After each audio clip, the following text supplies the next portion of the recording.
Welcome back, everyone. Today, we're diving straight into a brand new explainer, and I've got to say, this one is fascinating.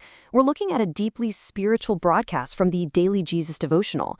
Now, on the surface, it might just seem like a continuous 10-minute prayer, but when you really look closer, it's actually a highly structured theological argument claiming that the month of July holds a very specific divine purpose.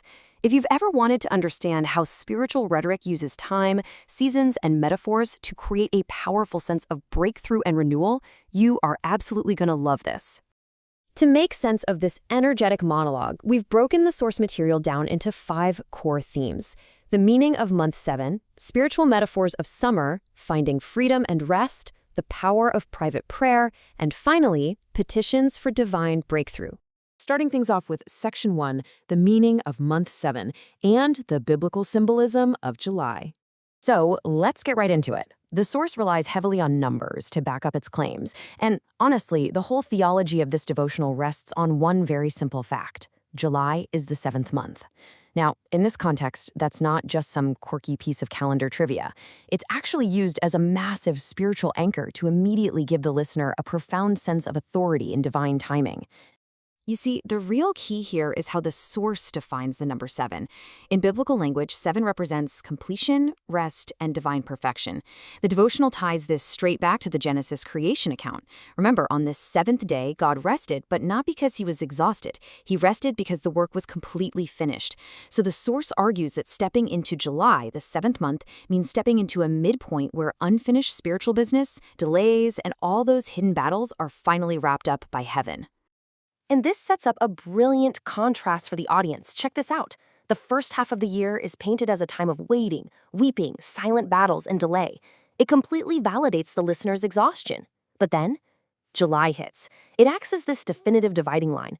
The promise for the second half of the year is all about doors opening, harvest time, divine acceleration, and this awesome idea that God has actually saved the best for last. So July isn't just a month here. It's presented as a literal portal from struggle straight into victory. Moving on to Section 2, spiritual metaphors of summer, focusing on seeds, soil, and the refining fire. Here, the devotional shifts from numbers to nature. It uses the physical environment of summer to explain these unseen spiritual realities. Relying on Galatians 6:9, the speaker argues that all those seeds of effort, the prayers, the tears you planted during the cold, tough months early on, they aren't dead. No way. They're just on a divine schedule. The summer warmth of July is presented as the exact, appointed time for those seeds to finally break through the soil. It's really a beautiful way to reframe past suffering as necessary planting. Now, what's incredibly fascinating here is the dual metaphor of summer heat. The source breaks spiritual fire down into 2 totally distinct purposes. First, you've got the refining fire of the early year. This heat, well, it's tough. It exposes weakness, strips away self-reliance, and humbles you. But in July, the source claims this fire shifts. It becomes the igniting fire. This is the fire that sets your heart ablaze, fuels your passion, and gets you completely ready for a fresh assignment. It's a masterful way of telling listeners that their earlier hardships actually had a highly constructive purpose. To back this whole idea up, the source brings in Zechariah 13:9. The speaker insists that the intense heat and the trials the audience face from January all the way to June, they were strictly for preparation, not destruction. The fire was meant to purify them, kind of like refining gold, so they'd be ready for the much greater works lined up for the second half of the year. All right, that brings us to Section 3, finding freedom and rest and laying down the burden. Now, we see a massive shift in tone here.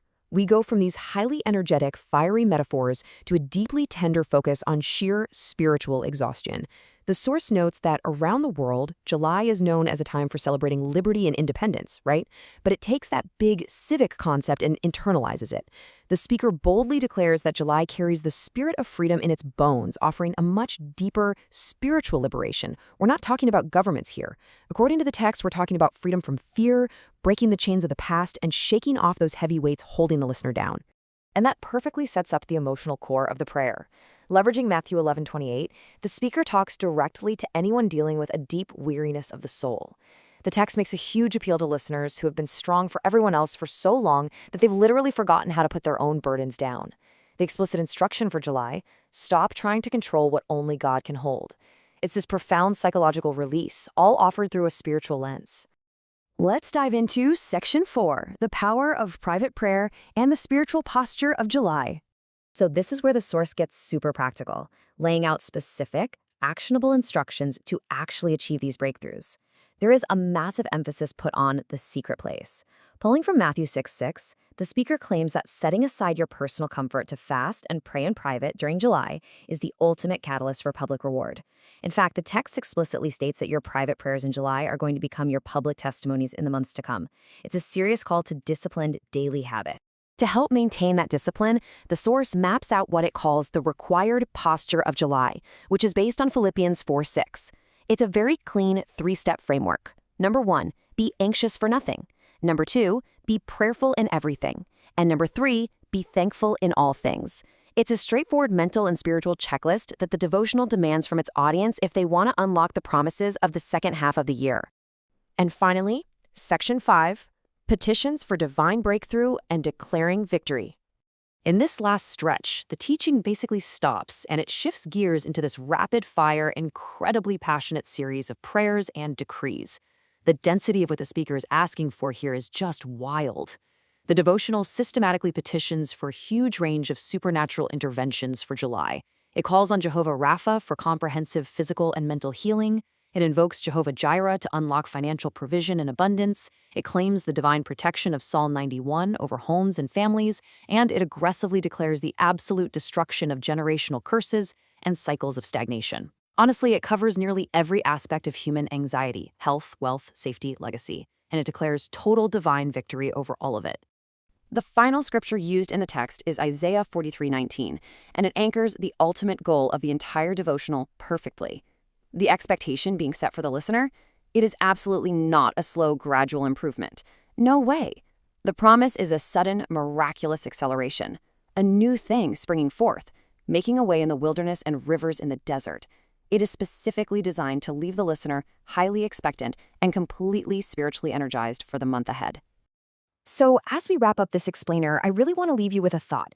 Regardless of your personal religious beliefs, the thematic framework this devotional uses is just a powerful tool for reframing time itself. Think about it.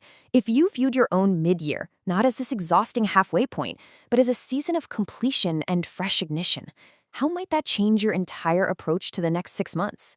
It's a fascinating perspective on resilience and renewal, isn't it? Thank you so much for joining me for this deep dive, and as always, keep seeking that structured understanding in everything you learn.